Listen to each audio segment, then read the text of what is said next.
ಕಿರಣ್ ಜೈನ್ ಅವರು ಸಹ ಸ್ವಾಗತ ಬಯಸ್ತೀವಿ ಮತ್ತು ಪ್ರದೀಪ್ ಅವರು ಸಹ ಸ್ವಾಗತ ಬಯಸ್ತೀವಿ. ರಾಜೇಂದ್ರ ಪ್ರಸಾದ್ ಅವರು ಸಹ ಸ್ವಾಗತ ಬಯಸ್ತೀವಿ.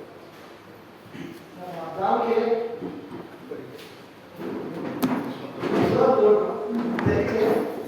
ವೆಂಕಟೇಶ್ವರ್ ಎಲ್ಲರಿಗೂ ಸ್ವಾಗತ ಬಯಸ್ತಾ ಇಂದಿನ ಪತ್ರಿಕಾ ಮಾಧ್ಯಮದ ವಿಚಾರವಾಗಿ ನಮ್ಮ ರಾಜ್ಯಾಧ್ಯಕ್ಷರು ಸವಿಸ್ತಾರವಾಗಿ ನಮ್ಮ ಮುಂದೆ ಪ್ರಸ್ತುತಪಡಿಸುತ್ತಾರೆ ಮತ್ತು ಈ ಒಂದು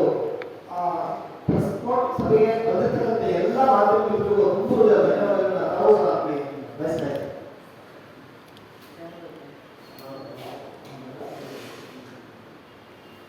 ಮಾಧ್ಯಮದ ಮಿತ್ರರೇ, ಗಣಿ ಮತ್ತು ಭೂವಿಜ್ಞಾನ ಇಲಾಖೆಯ ಅಡಿಯಲ್ಲಿ ಬರುವಂತಹ ನಮ್ಮ ಕಟ್ಟಡಕಲ್ಲು ಗಣಿಗಾರಿಕೆ ಕ್ವಾರಿ ಮತ್ತು ಕ್ರೆಷರ್ ಮಾಲಕರ ಸಂಘದ ಸಂಘಟನೆಯಾಗಿರುವಂತಹ ನಮ್ಮ federation of Karnataka quarry and crusher owners association registered Bangalore ಇದರ ವತಿಯಿಂದ ಈ ಒಂದು ಪತ್ರಿಕಾಗೋಷ್ಠಿಯನ್ನು ನಡೆಸ್ತಾ ಇದ್ದೇವೆ.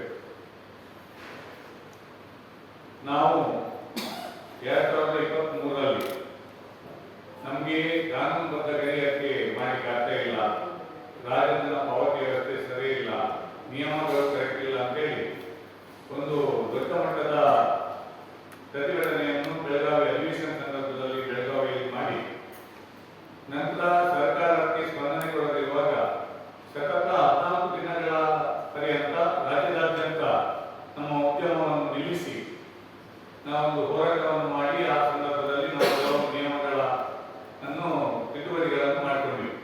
ವಿಚಾರ ಇಷ್ಟೇ, ಅಕ್ರಮ ಗಣಿಗಾರಿಕೆ ವ್ಯವಸ್ಥೆ ಅನ್ನುವಂಥದ್ದು ಇರಬಾರ್ದು, ಸಕ್ರಮವಾಗಿ ಮಾಡಬೇಕು. ಸರ್ಕಾರಕ್ಕೆ ಬರುವಂತಹ ರಾಜಧನ, DMF, ರಾಯಲ್ಟಿ, GST ಎಲ್ಲವೂ ಸಂದಾಯ ಮಾಡಿ ವ್ಯವಸ್ಥಿತವಾಗಿ ನಡೆಯಬೇಕು ನಮ್ಮ ಇಂಡಸ್ಟ್ರಿ ಅನ್ನೋ ಉದ್ದೇಶದಿಂದ ನಾವು ಫೆಡರೇಷನ್ ವತಿಗೆ ಸತತವಾಗಿ ಕಳೆದ 10 ವರ್ಷಗಳಿಂದ ಹೋರಾಟವನ್ನು ಮಾಡಿಕೊಂಡು ಬರ್ತಾ ಇದ್ದೇವೆ.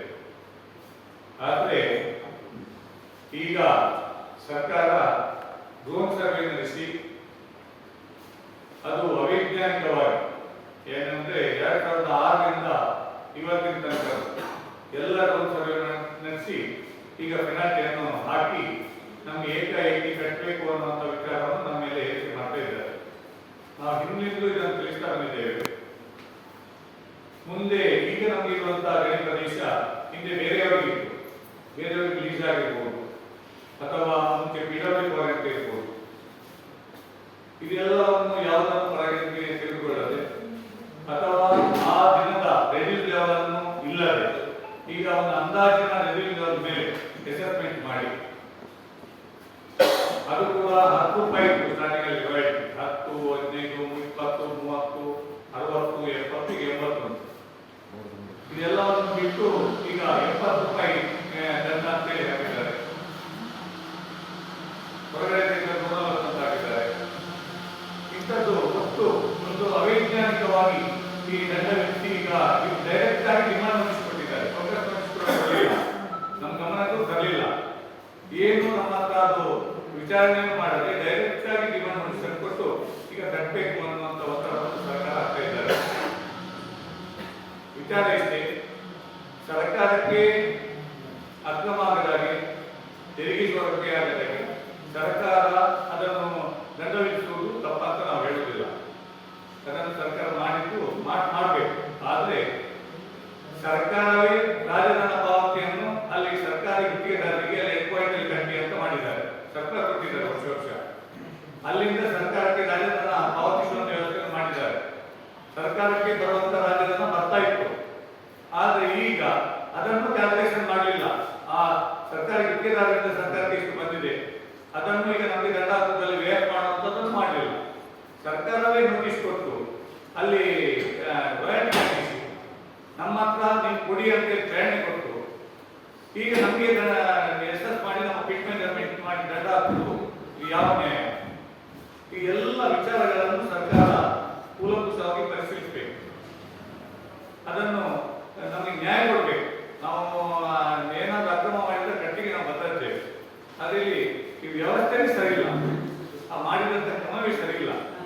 ಎರಡನೇದಾಗಿ ಈಗ ಸರ್ಕಾರಕ್ಕೆ ಒಂದು ತೆರಿಗೆ ಕಟ್ಟುವ ವ್ಯವಸ್ಥೆಯನ್ನು ಸರಿ ಮಾಡಬೇಕಾಗಿರುವುದು ಸರ್ಕಾರದ ಕರ್ತವ್ಯ. ಇದು ಇದು ಕಳೆದ 6 ವರ್ಷದಿಂದ ಸೆಂಟ್ರಲ್ ರೇಡಿಯೋ ಅವರು ರಿಪೋರ್ಟ್ ಅಲ್ಲಿ ಹೇಳ್ಕೊಂಡು ಬಂದಿದ್ದಾರೆ, ಕೈ ಕೊಟ್ಟಿದ್ದೇವೆ. ಅನಂತರ 2023ರಲ್ಲಿ ಕೃಷ್ಣಬೈರೇಗೌಡರ ಪಬ್ಲಿಕ್ ಅಕೌಂಟ್ಸ್ ಕಮಿಟಿ ಏನಿತ್ತು ವಿಧಾನಸಭೆದ್ದು, ಅದರಲ್ಲಿ ಸರ್ಕಾರಕ್ಕೆ ವರದಿ ಕೊಟ್ಟಿದ್ದಾರೆ. ಈ ವ್ಯವಸ್ಥೆ ಸರಿ ಇಲ್ಲ, ಇದನ್ನು ವ್ಯವಸ್ಥಿತವಾಗಿ ಮಾಡಬೇಕು ಅಂತ ಹೇಳಿ. ಇಷ್ಟೆಲ್ಲ ಇದ್ದು ಈ ರಾಜಧನ ಪಾವತಿ ವ್ಯವಸ್ಥೆಯಲ್ಲಿ ಸರ್ಕಾರ ಸರಿ ಮಾಡದೆ ಮತ್ತೆ ದಂಡ ಹಾಕುವಂಥದ್ದು ಯಾವ ನ್ಯಾಯ? ಇದಕ್ಕಾಗಿ ನಾವು ನಮ್ಮ ಸಂಘಟನೆ ವತಿಯಿಂದ ಈಗಾಗಲೇ ಹೈಕೋರ್ಟ್ಗೆ PIL ಆಗಿದ್ವಿ. PIL ಹಾಕಿ ಈಗ ವಿಚಾರಣೆಯಲ್ಲಿ ಕನ್ಸಿಡರ್ ಆಗಿದೆ. ಇದು ರಾಯಲ್ಟಿ ಪೇಮೆಂಟ್ ಸಿಸ್ಟಮ್ ಸರಿ ಇಲ್ಲ,